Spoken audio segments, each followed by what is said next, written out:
네, 사도신경 하시겠로 신앙 고백하겠습니다. 전능하사 천지를 만드신 하나님 아버지를 내가 믿사오며 그의 아들 우리 주 예수 그리스도를 믿사오니 이는 성령을 잉태하사 동정녀에게 나시고 본디오 빌라도에게 고난을 받으사 십자가에 박혀 죽으시고 장사한 지 4일 만에 죽은 자 가운데서 다시 살아나시며 하늘에 오르사 전능하신 하나님께 앉으시다가 저희로서 선자와 죽은 자의 심판하러 오시리라. 성령을 믿사오며 거룩한 공예와 승과 슬픔을 것과 죄를 사하여 주시는 것과 오늘 사는 것과 영원히 사는 것을 믿사옵나이다. 아멘.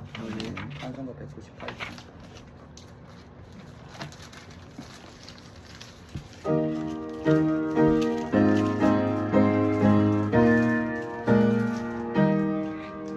주 예수 해변서 떡을 내사 우리를 먹이어 주심같이 영생의 양식을 나에게도 풍족히 나누어 주옵소서. 생명의 말씀이 나의 주여 목말라 주님을 찾나이다. 해변서 우리를 먹인같이 갈급한 내 심령 채우소서. 내 주여 진리의 말씀으로 사슬의 얽매인 날 푸시사 내 맘의 평화를 누리도록 영원한 생명을 주옵소서. 성령을 내 맘에 보내셔서 내 어두운 영의 눈 밝히시사 말씀에 감추인 참 진리를 깨달아 알도록 하옵소서. 아멘.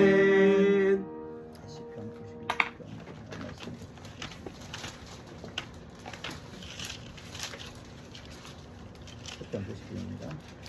지음자의 시편권과 비파 수금으로 여호와께 감사하며 주의 이름을 찬양하고 아침마다 주의 인자심을 알리며 밤마다 주의 성실하심을 베품이 좋으니이다. 여호와 주는 여호와께 부르셨으니 주의 순행하신 일을 말미암아 내가 높이 외치리이다. 여호와의 주께서 행하신 일이 어찌 그리 크신지요 주의 생각이 매우 깊으시니이다. 어리석은 알지 못하며 오전 자를 깨닫지 못하나이다. 악인은 풀같이 자라고 악을 행하는 자들은 다 흥황할지라도 영원히 멸망하리이다. 여호와 주는 영원토록 지존하시니이다. 여호와의 주의 원수들은 패망하리니 정령 주의 원수들은 패망하리니 죄악을 행하는 자들은 다 흩어지리이다. 그러나 주께서 내 뿔을 그리스도의 뿔같이 높이셨으며 내게 신선한 기름을 부으셨나이다. 내 원수들이 보응받는 것을 내 눈으로 보며 일어나 나를 치는 행악자들이 보응받는 것을 내 귀로 들었도다. 이는 정과 같이 번성하며 내 눈을 비교목같이 성장하리로다. 이는 여호와의 집에 신기였으며 우리 하나님의 뜰 안에서 번성하리로다. 그리고도 여전히 결실하며 질기 풍족하고 빛이 청청하니 다 같이 읽겠습니다. 여호와의 주님가신가 나의 바위 되신가 그에게는 불의가 없음이 성공되리로다. 아멘. 정산을 기도하시겠습니다. 전능하신 하나님 아버지 모든 영광과 찬송 올려드립니다. 우리를 예수님의 십자가 보혈로 구원해주신 이에 감사를 드립니다. 우리의 죄 용서해 주옵소서. 이 예배 시간에 하나님의 은혜 복을 주옵소서. 이스라엘과 예루살렘의 평을 주옵시고 이스라엘을 복시켜 주옵소서. 우리 가정과 교회와 대한민국을 불쌍히 여겨 주옵소서. 세계의 모든 민족이 하나님께 돌아오게 하옵소서. 예수님의 이름으로 기도합니다. 아멘. 오늘 말씀 보겠습니다. 창세기 22장 1절 2절 다 같이 2절이니까 합독하겠습니다. 22장 1절 2절 성경으로 신약 20수명입니다. 차였으면 다 같이 합독하시겠습니다. 그의 외 하나님이 아브라함을 시험하시려고 그를 부르시되 아브라함아 하시니까 이르되 내가 여기 있나이다. 여호와께서 이르시되 내 아들 내 사랑하는 독자 이삭을 데리고 모리아 땅으로 가서 내가 네게 일러준 한 산 거기서 그를 번지로 드리라. 아멘. 찬송가 200장.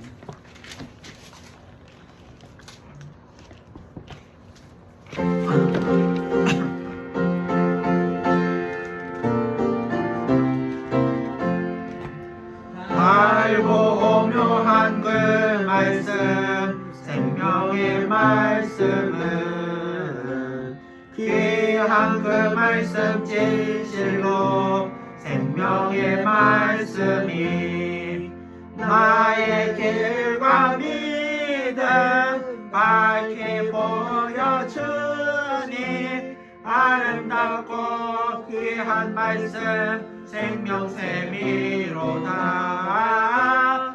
아름답고 귀한 말씀 생명샘이로다. 주님의 말씀은 내 노래 되도다. 모든 사람을 살리는 생명의 말씀은 가도 없이 바다 생명길을 가니 아름답고 귀한 말씀 생명샘이로다.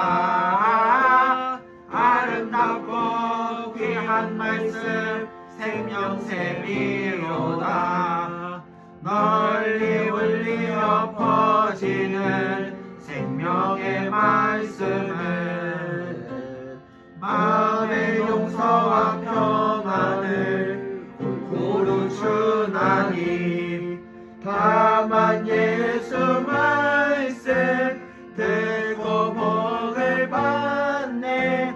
아름답고 귀한 말씀 생명샘이로다. 아름답고 귀한 말씀 생명샘이로다. 아멘. 말씀에서 잠시 기도하겠습니다. 하나님 아버지 감사합니다. 그리고 편한 시일에 주님의 예배를 드리도록 원해 주시면 감사합니다. 이 시간 성령께서 이 말씀을 조명하시고 깨닫게 하셔서 우리가 하나님의 말씀에 순종하며 나아갈 수 있도록 은혜를 다하여 주시옵소서. 감사함의 이름으로 말씀을 이루어 예수님의 이름으로 드렸습니다. 아멘.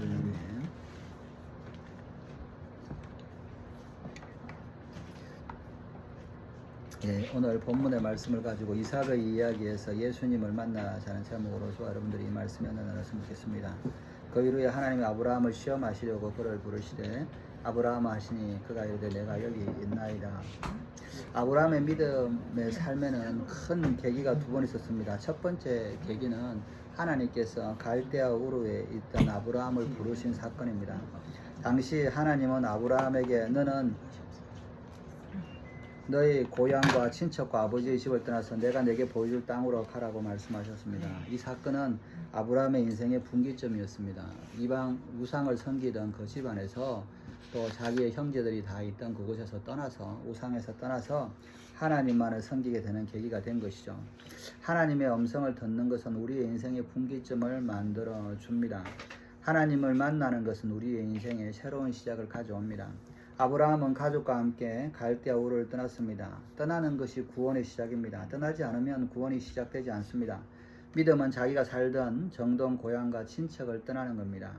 믿음은 우리가 익숙한 것, 나의 친척, 또 가족, 고향을 우리가 의지하던 것에서 떠나서 우리의 의지하는 대상을 떠나서 하나님을 의지하게 되는 것이 믿음입니다.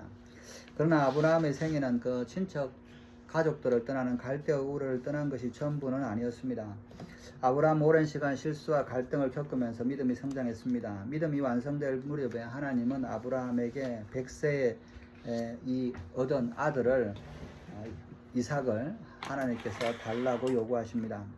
믿음 생활을 하다 보면 속된 말로 하나님께서 병도 주시고 약도 주신다고 느낄 때가 있습니다. 하나님은 자녀를 얻는 기쁨을 누리기도 하시지만 자녀를 데려가기도 하십니다.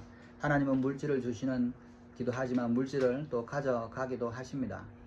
또 이것처럼 하나님께서 우리에게 주시기도 하고 가져가시기도 할 때가 있다는 겁니다. 누구든지 인생에서 결정적인 사건이 있게 마련입니다. 사람을 만나는 것은 결정적인 사건이 아닙니다. 세상 사람들은 사람을 잘 만나야 한다고 이야기합니다. 또 무당들은 그런 이야기하죠. 동쪽으로 가면 귀인을 만난다. 사람을 잘 만나야 된다. 이렇게 이제 이야기를 하잖아요. 그런데 사람을 만나는 것은 인생의 결정적인 사건이 안 됩니다. 하나님을 만나는 것이 결정적인 사건이 되는 것이죠. 아브라함은 늙어서 인생의 마지막 지점에 이르렀을 때 하나님의 부르심을 받은 사건이 오늘 본문의 말씀입니다. 여호와께서 이르시되 네 아들 내 사랑하는 독자 이삭을 데리고 모리아 땅으로 가서 내가 내게 일러준 한 산 거기서 그를 번제로 드리라. 이게 2절의 말씀이죠. 첫 번째 하나님의 부르심이 믿음의 여정이었다면 이 갈겨울을 떠나서 내가 내게 주는 땅으로 가라라고 말씀하셨다면, 두 번째 하나님의 부르심은 훨씬 더 감당하기 어려운 가혹한 시련이었습니다. 그것은 아브라함이 자신의 생명보다 더 귀중히 여기는 100세 얻은 아들을 이삭을 포기하라는 것입니다. 우리는 여기서 신앙의 두 번째 명제를 보게 됩니다. 내가 가장 좋아하고 사랑하는 대상을 포기하는 것이 그것이 신앙입니다. 믿음이 생기지 않는 이유는 익숙한 곳에서 떠나지 않기 때문에 믿음이 생기지 않습니다. 익숙한 것을 계속 붙잡고 의지하고 살려고 하기 때문에 그렇습니다. 그렇다면 믿음의 마지막 시험은 자기가 사랑하고 좋아하고 가지고 싶은 것을 얼마나 포기할 수 있느냐라고 말합니다.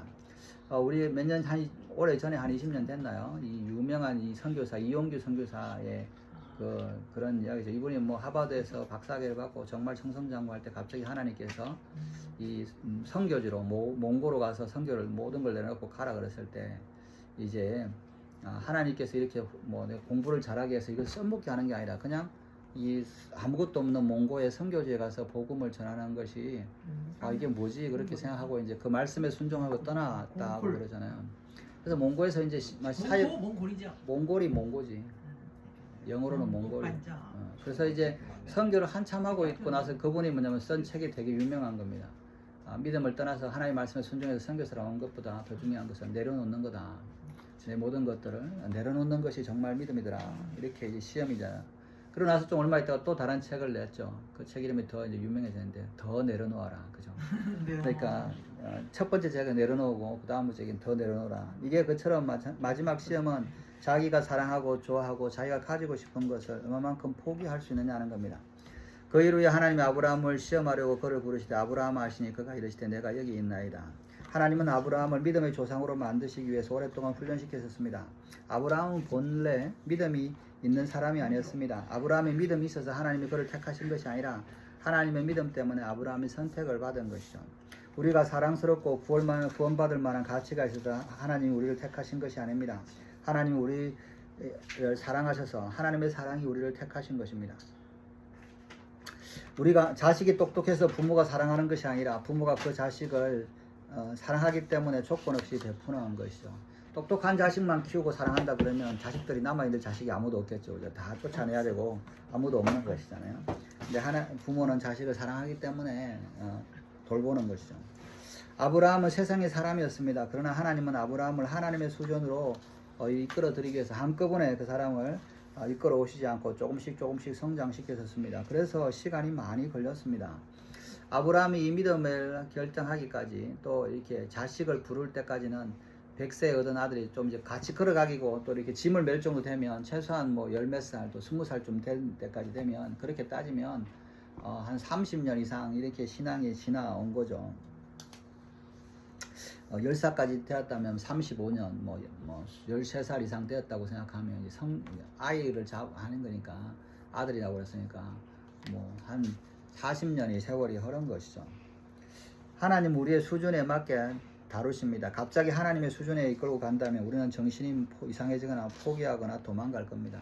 여러분, 예수 믿자마자, 야, 너 이제부터 순교해. 그러면 다 도망가겠죠. 그래서 오랜 시간을 겪고 나서 이제 네가 나를 위해서 죽을 수 있냐? 그러면 죽게 된다라고 하는 것이죠.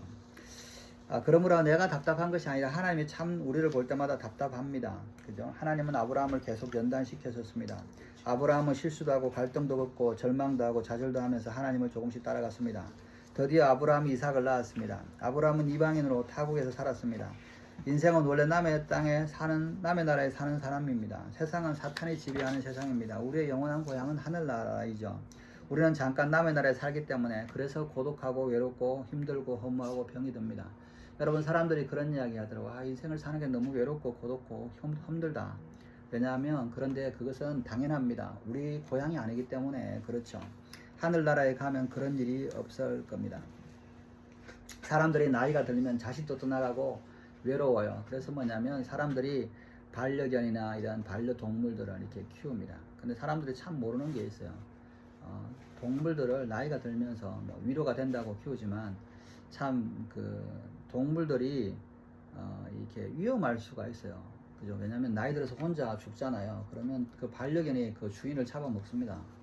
그게 뭐냐면 그게 아니라서 그 습성 때문에 이렇게 그렇기 때문에 이 고독사한 사람, 동물과 같이 고독사한 사람들 보면 대부분 그 반려견들이 그 주인을 시신을 이렇게 훼손하고 먹거나 잠그고 시신 죽고 그래서 강아지 놔두고 간다. 그래서 그렇게 되기 때문에 이 강아지를 키우는 게 참 좋지 않죠. 왜냐면 근데 이제 사람들이 나이가 들면 외롭고 힘들고 그렇잖아요. 여러분 뭐 법의학이라고 이제 그 법학을 하면 법의학 같은 거 배웠는데 그런데 보면 고독사한 사람들이 이 강아지가 주인 죽은 얼굴을 다 먹습니다. 처음에는 뭐 대부분 눈부터 먼저 먹는다 그래요. 말랑말랑하게 이렇게 해가지고 먹고 눈, 코, 입 다 먹고 나중에 이제 뭐 다 놔두면 다 주인을 이제 뼈만 남기고 이렇게 하는데 그렇게 이 사람들이 뭐냐면 외롭기 때문에 그렇죠. 고독하기 때문에. 그러나 우리가 하나님의 나라를 바라보면 그런 일이 없습니다.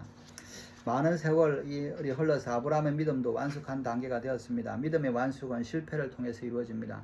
성공한 사람들은 실패한 사건보다 성공한 사건들을 말합니다. 그러나 사실 성공은 실패하는 과정 없이 이루어지지 않습니다. 고통이라는 과정을 거치지 않고 성숙이 있을 수 없습니다.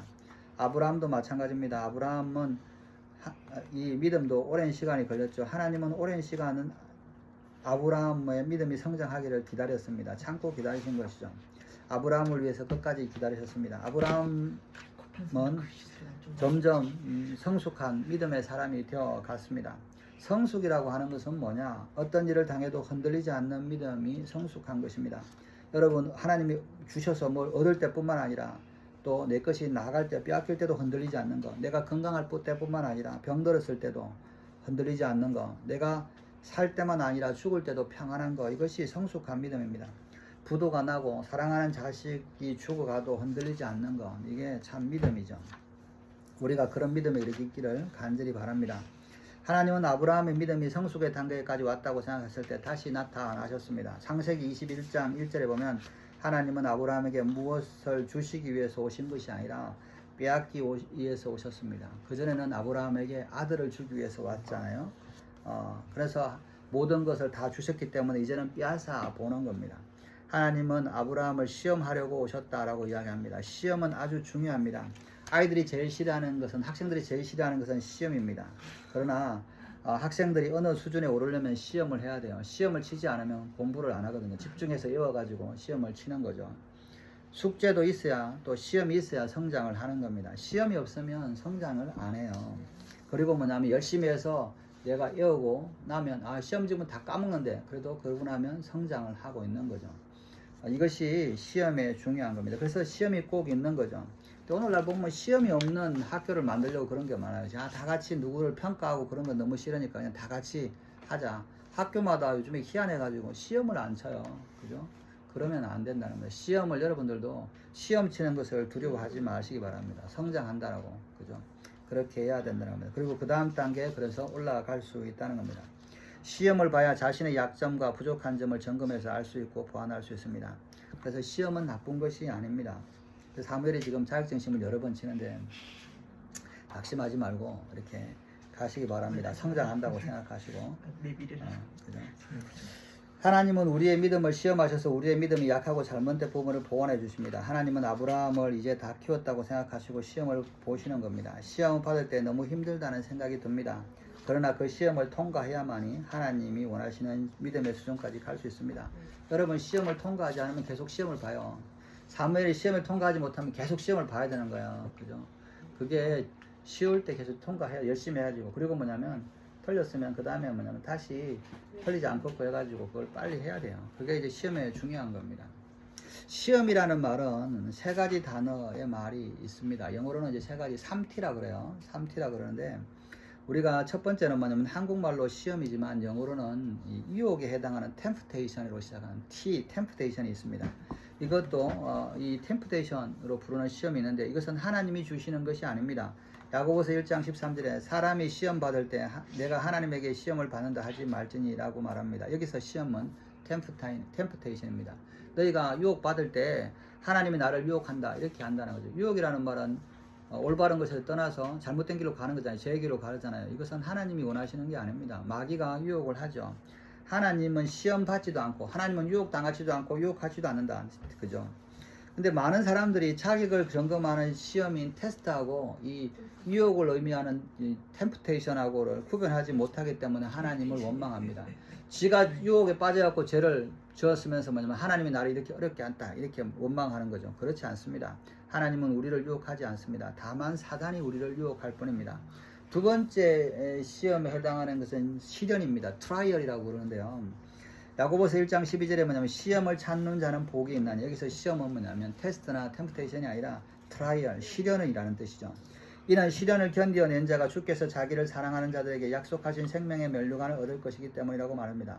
사람은 누구든지 시련이라고 하는 이 시험을 겪습니다. 트라이얼을 겪는 거죠. 자신이 트라이는 시도하다는 거잖아요. 트라이얼은 거기서 나오면 시련 또는 재판을 의미하는데 이 시험, 성경에서 이제 이 시험이라고 표현을 하고 있죠. 그래서 이 자신이 잘못하지 않아도 시련이 올 때가 있습니다. 시련은 누구든지 겪기 마련이고 시련을 통해서 성장하고 성숙합니다. 시련이 올 때 잘 참고 받아들이는 사람은 복이 있습니다. 그에게는 생명의 면류관이 주어질 겁니다. 여러분 수영을 하잖아요. 이게 훈련이잖아요. 훈련은 시간이 지나고 1년, 2년 지나고 나면 어느 순간 되면 뭐냐면 이게 잘하는 사람이 되잖아요. 이 고난도 마찬가지입니다. 하나님 앞에 주시는 시련을 겪고 나면 하나님이 생명에 주시는 면류관을 주시는 겁니다. 세 번째 시험은 창세기 오늘 본문에 나오는 점검하는 시험인 테스트인 시험입니다. 밤에 이렇게 졸려해. 이렇게 졸려 해롱. 하나님이 친히 우리를 시험 행하시기 위하시는 겁니다. 수영하고 오면 자야지. 맨날 이렇게 앉아가지고 바이올린 할 때도 졸고. 핸드폰을 그렇게 자느라고 보느라고 그러면 어떡해. 1절에 하나님은 아브라함을 테스트하기 오셨습니다. 하나님은 아브라함을 찾아와 아브라함아 부르셨습니다. 아브라함은 내가 여기 있나이다 하고 대답합니다.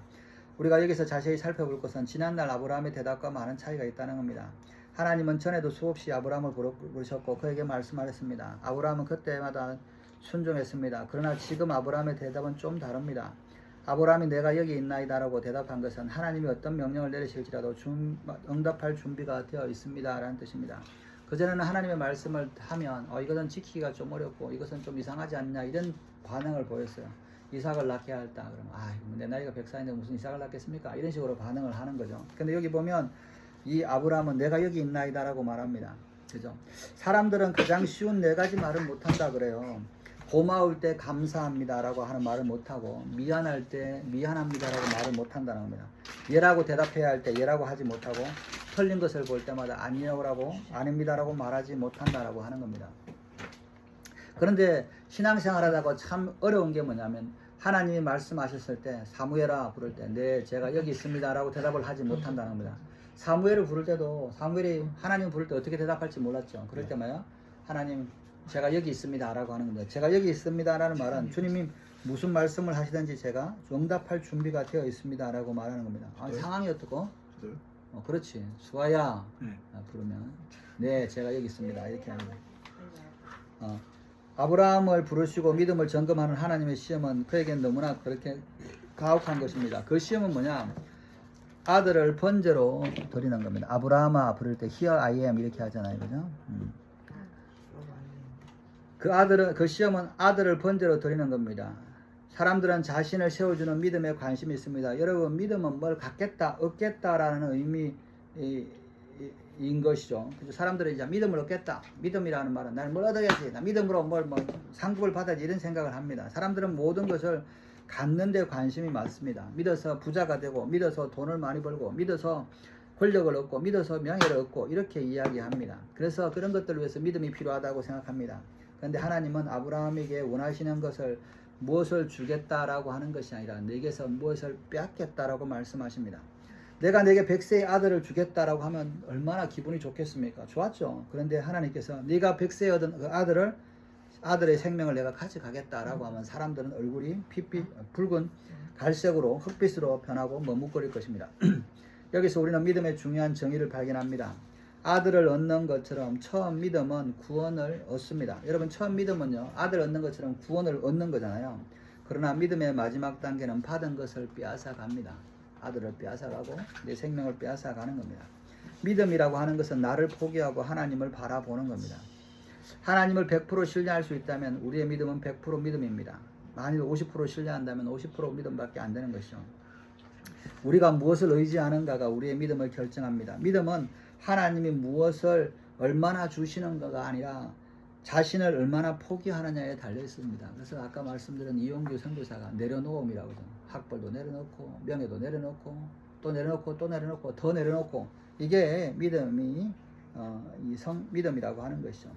인간의 비극은 하나님을 의지하지 않고 유한한 자신을 의지하는 데서 비롯됩니다. 이제 곧 죽을 텐데 죽음을 준비하지 않고 마지막 순간까지 무엇인가 붙잡기 위해 노력을 합니다. 여기서 우리의 한숨과 고독이 있습니다. 자기를 꺾고 포기하지 않을 때 평생 교회를 들락거려도 믿음의 세계에 발을 들어놓지 못합니다. 그저 종교적인 프로그램에 익숙해지는 것이죠. 하나님을 만날 기회가 없는 까닭은 나를 포기하지 않기 때문에 그렇습니다. 내가 있으니까 나는 이런데 나한테 이렇게 무시해 이렇게 하는 거죠. 나를 포기하면 하나님을 만납니다. 2절에 여호와께서 이르시되 네 아들 내 사랑하는 독자 이삭을 데리고 모리아 땅으로 가서 내가 내게 일러준 한 산급에서 그를 번제로 드리라. 하나님은 아브라함을 보고 너를 포기하라고 하시지 않고 내 자식을 포기하라고 말씀합니다. 여러분 믿음 생활하고 조금 지나면 나를 포기하고 나를 죽이는 것은 쉬워요. 그런데 부모가 되었을 때 자식을 죽이기는 어렵습니다. 이것은 정말 어려운 거죠. 그래서 이게 부모의 마음입니다. 암에 걸린 자식이 죽어갈 때 부모는 하나님께 기도하기를 하나님 제가 대신 죽을게요 라고 하는 겁니다. 이것이 하나님의 마음이기도 합니다. 그런데 하나님은 그렇게 사랑하시는 자식을 내어놓으라고 합니다. 내 아들, 내 사랑하는 독자라는 표현은 이 아들이 아브라함에게 얼마나 소중한지를 보여줍니다. 참된 믿음은 나의 생명보다 존재보다 더 귀한 것을 포기하는 데 있습니다. 여러분 포기의 강도가 높아지면 믿음의 강도도 높아집니다.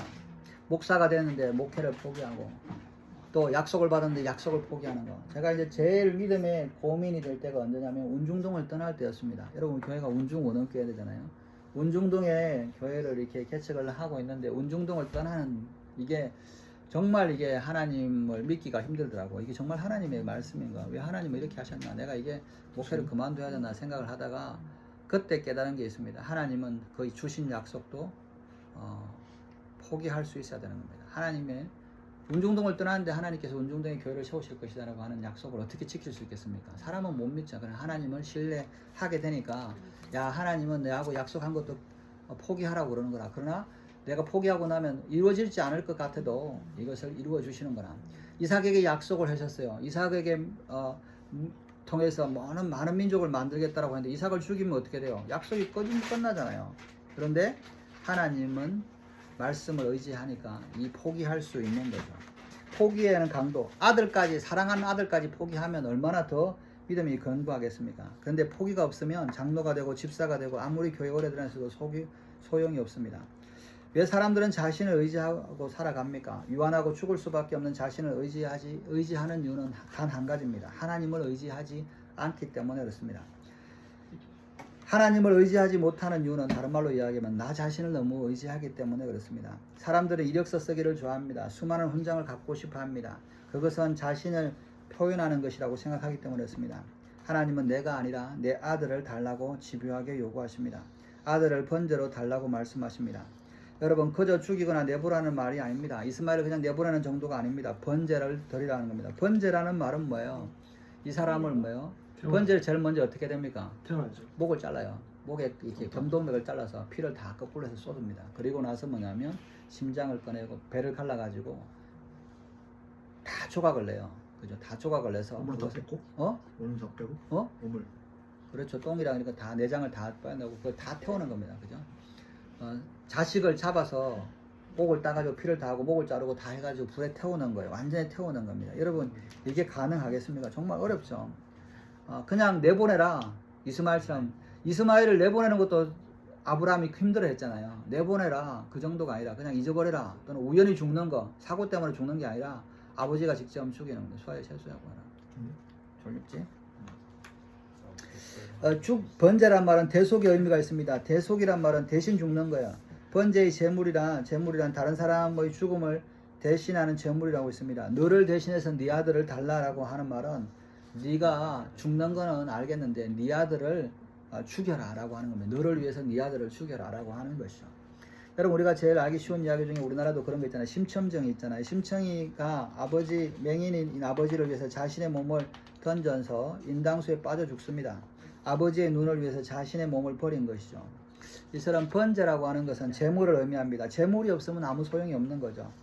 예수님이 소중한 이유는 온 인류를 위해서 재물이 되셨기 때문이었습니다. 그러나 근본 하나님의 본체이시나 하나님과 동등됨을 취할 것으로 여기지 아니하시고 오히려 자기를 비워 종의 형체를 가지사 사람들과 같이 되셨고 사람의 모양으로 나타나사 자기를 낮추시고 죽기까지 복종하셨으니 곧 십자가에 죽으십니다. 예수님은 우리를 대신해서 제물이 되셨습니다. 그분이 바로 예수 그리스도이십니다. 요한일서 4장 10절에 이렇게 말씀합니다. 사랑은 여기 있으니 우리가 하나님을 사랑한 것이 아니요 하나님이 우리를 사랑하사 우리의 죄를 속하기 위하여 화목제물로 그 아들을 보내셨습니다. 이삭을 제물로 바치라는 하나님의 요구와 명령에는 우리가 생각하지 못한 큰 비밀이 숨어 있습니다. 네 아들을 죽이라 라고 하면 야, 하나님은 너무 특이하고 이렇게 괴팍한 거 아니야 라고 생각하지만 하나님의 비밀이 숨겨 있습니다. 먼 훗날 이 땅에 하나님의 아들이 태어나실 텐데 하나님이 그 아들을 온 인류를 위해서 번제로 내어주실 것이라고 하는 의미가 있습니다. 이것은 단순히 하나님의 아들을 빼앗아가는 것 이상입니다. 그러므로 이삭은 스스로 죽어서는 안 됩니다. 이삭이 죽는 방법은 아주 중요합니다.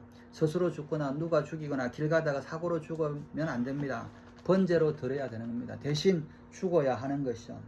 자기 아들을 사랑하는 심장을 꺼내서 피를 흘려야 한다는 사실은 정말 기가 막힌 사실입니다. 아들을 달라고 하면 그냥 하나님이 알아서 하세요 라고 던져주는 것이 아닙니다. 그런 방법은 안 됩니다. 아버지가 칼을 들어 아들의 심장을 찔러야 되고 또 이 아버지가 고통 없이 아들을 죽일 수는 없습니다. 아들의 그 모든 고통을 쳐다봐야 되고 그것을 아버지가 지켜봐야 되는 겁니다. 고통당하는 아들을 지켜봐야 하는 겁니다. 기가 막힌 심정으로 아들이 죽는 모습을 자기 눈으로 보아야 하는 겁니다. 바로 이것이 독생자 예수 그리스도를 십자가에 못 박도록 내주고 고통하시는 하나님의 마음입니다. 여러분, 하나님은 예수님을 십자가에 내어주시고 그 죽는 그 모든 고통을 경험했잖아요. 그래서 우리도 뭐냐면 그것을 알기를 원하시는 겁니다. 그죠? 아브라함이 잠시 그것을 깨닫는 것이죠. 하나님은 하나님의 아들이 십자가에 못 박혀 죽으시는 장면을 목격하였습니다. 피를 흘리며 엘리 엘리 라마 사막단이라고 외치는 모습을 하나님은 피할 수 없었습니다. 이것이 십자가입니다. 그와 동일한 일을 아브라함을 통해 지금 겪게 하시는 겁니다. 아들을 잡아서 죽게 하는 겁니다. 하나님은 예수님이 피 흘리는 모습을 지켜보셨습니다. 왜냐하면 우리를 사랑하시기 때문이었습니다. 하나님은 우리를 구원하시기 위해서 그런 고통의 대가를 지셨습니다. 예수 그리스도는 골고다 언덕으로 끌려가셨습니다. 이삭은 그래서 안방이나 논에서 죽을 수 없었고 길에서 죽을 수 없었습니다. 산에서 죽어야 했습니다. 먼 길을 가서 죽어야 했습니다. 아브라함의 입장을 생각해 보세요. 자기 아들을 죽여야 되는 일을 3일 동안 고민하면서 고통하고 기다리는 겁니다. 그런데 하나님은 어떠셨을까요? 하나님은 자기 아들이 십자가에 죽으시는 것을 언제부터? 태초부터 수천 년을 자기 아들의 죽음을 바라보면서 아브라함은 3일 동안 갈등하고 고통했지만 하나님은 수천 년 동안 4천 년 동안 고통하고 그 아들의 죽음을 생각했겠지요. 아브라함은 정작 자신의 아들을 죽이지는 못했습니다. 하나님이 다른 준비하신 것이 있었죠. 양이 있었죠. 그런데 하나님은 자기 아들이 직접 죽는 것을 지켜봐야 했다는 것이죠. 여러분, 아브라함이 이삭에게 3일 동안 모리아 산으로 걸어갈 때 이삭에게 무슨 말을 했을까요? 생명처럼 사랑하는 아들을 번제로 드려야 하는 아버지, 아무것도 모른 채 아버지를 따라가는 이삭, 이 두 사람이 모리아 산으로 가면 3일 동안 나누었을 대화를 생각해 보시기 바랍니다. 그죠? 이삭이 이렇게 이야기합니다. 아버지, 번제를 드릴 때 이렇게 어떻게 드려야 됩니까? 그죠? 또 양이 없는데 어떻게 드려야 됩니까? 그런 이야기 들을 때마다 아브라함의 마음이 어땠을까요? 야, 내가 죽어야 돼. 내가 너를 죽여야 돼. 이런 고통을 하면서 갔겠죠. 아브라함은 이 3일 동안 말할 수 없는 고통을 겪었지만 하나님은 수천 년 동안 자기 아들을 자기 손으로 죽여야 한다는 사실을 묵상하셔야 했습니다. 하나님은 자기 아들을 이 세상에 보내셔서 30년 동안 돌보아 주셨습니다. 그 아들이 십자가에 달릴 때 하나님은 그 아픔을 겪으셔야 했습니다. 우리를 구원하기 위해서 십자가에 못 박히게 내어주고 참으셔야 했습니다. 차라리 갑자기 십자가에 못 박혀 죽었다면 쉬울 수 있습니다. 죽음을 당하기 위해서 걸어가는 아들의 모습을 그저 바라볼 수밖에 없는 아버지의 심정은 참을 수 없는 고통 그 자체입니다. 아브라함은 이것을 통해서 하나님의 마음을 알게 된 것이죠. 아브라함은 이삭을 데리고 모리아 산으로 갑니다. 그의 아들의 등 뒤에는 아들을 태울 나무가 지워져 있습니다. 아버지가 아들에게 무슨 말을 할 수 있겠습니까? 결국 이것은 예수님의 이야기입니다. 이삭의 이야기는 예수님의 이야기고 아브라함의 이야기는 하나님의 이야기입니다. 아브라함은 하나님의 마음을 깨닫게 된 거죠. 이삭은 예수님의 마음을 알게 되는 겁니다. 이삭을 제물로 바치는 이야기는 인류를 구원하기 위해서 자신의 아들을 세상에 내어주는 아버지의 이야기입니다. 믿음이라고 하는 것은 예수님을 만나는 겁니다. 적극적이고 생산적이고 또 이렇게 이 긍정적인 사고방식으로 하는 것이 믿음이 아닙니다. 믿으면 된다라고 하는 말은 체면이지 믿음이 아닙니다. 믿음은 예수 그리스도를 바라보는 것입니다. 믿음을 가진 사람도 병들어 죽을 수 있고 실패할 수 있습니다. 그러나 그때도 그리스도를 붙잡는다면 그것이 믿음입니다. 모든 것을 다 포기하고 수아야 세수하고 올래? 모든 것을 다 포기하고 예수 그리스도를 붙잡았다면 그것이 믿음입니다. 우리는 믿음을 너무나 세상적으로 잘못 사용하고 있습니다. 성경적인 믿음은 그리스도를 바라보는 것입니다. 어린 양을 만나는 것입니다. 갈라디아서 2장 20절에 그렇게 말씀하십니다. 내가 그리스도와 함께 십자가에 못 박혔니 그런즉 이제는 내가 사는 것이 아니요 오직 내 안에 그리스도께서 사는 것이라. 이제 내가 육체 가운데 사는 것은 나를 사랑하사 나를 위하여 자기 자신을 버리신 하나님의 아들을 믿는 믿음 안에서 사는 것이니 하나님은 아브라함에게 믿음의 시험을 하고 싶으셨습니다. 그것은 잔인하게 아들을 빼앗아 가시는 하나님의 모습이 아니라 메시아를 우리에게 주시고 싶어 하시는 하나님의 사랑입니다. 이것은 놀라운 복입니다. 오늘 이삭의 이야기를 통해서 예수 그리스도를 만나시는 성도들 되기를 주님의 이름으로 축원합니다. 기도하겠습니다. 하나님 아버지, 이삭의 마음, 자식을 내어놓는 아브라함의 마음을 통해서 하나님의 마음을 깨닫고 또 자신을 내어주는 이 이삭을 통해서 예수님을 생각할 수 있고 예수님을 만나는 저희를 되게 수 있도록 은혜를 다하여 주시옵소서. 감사하며 이 모든 말씀을 읽고 예수님의 이름으로 기도했습니다. 아멘. 찬송가 51장. 몇 장이요? 3자리 1장, 2장. 3자리요.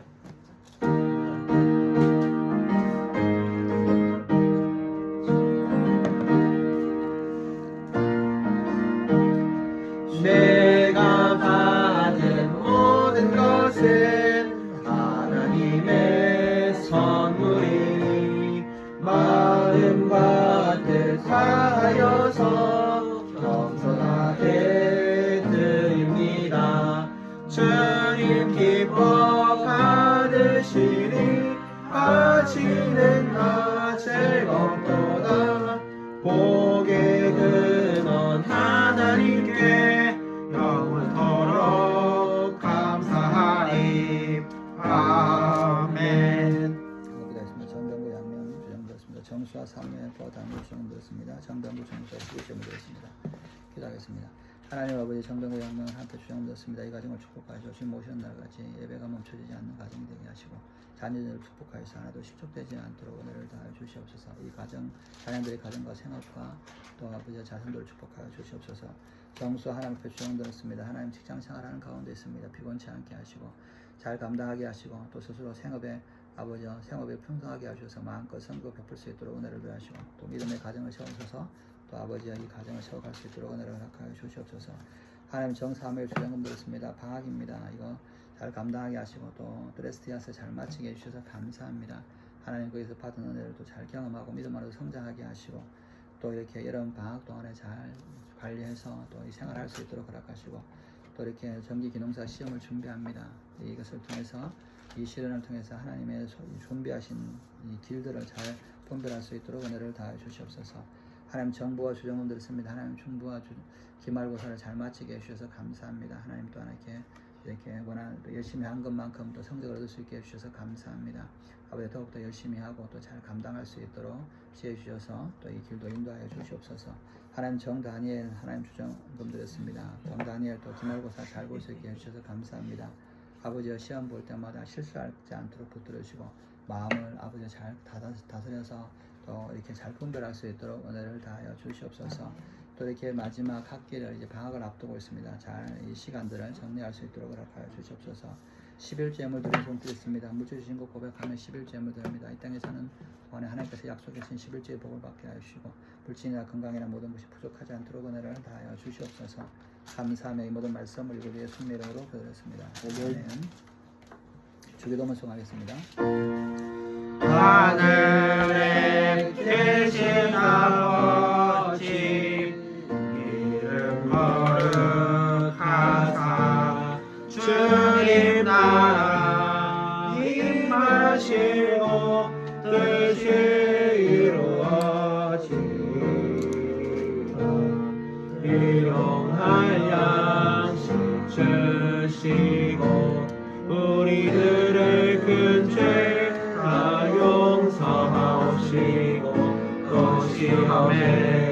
하시고 악에서 구원하소서. 내게 주의 나라 주의 권세 주의 영광 영원히 아멘. 축복하겠습니다. 지금 우리 주 예수 그리스도 은혜와 하나님의 사랑하심과 성령의 교통하심 오늘도 이 사과의 이야기에서 예수님을 만나며 결단한 여기 모든 성도들과 이 교회와 이 나라 민족의 영원토록 함께 있을지어다. 아멘. 아버지 감사합니다. 성령의 그런 축복하여 주시옵소서. 감사하며 예수님의 이름으로 기도드렸습니다. 아멘.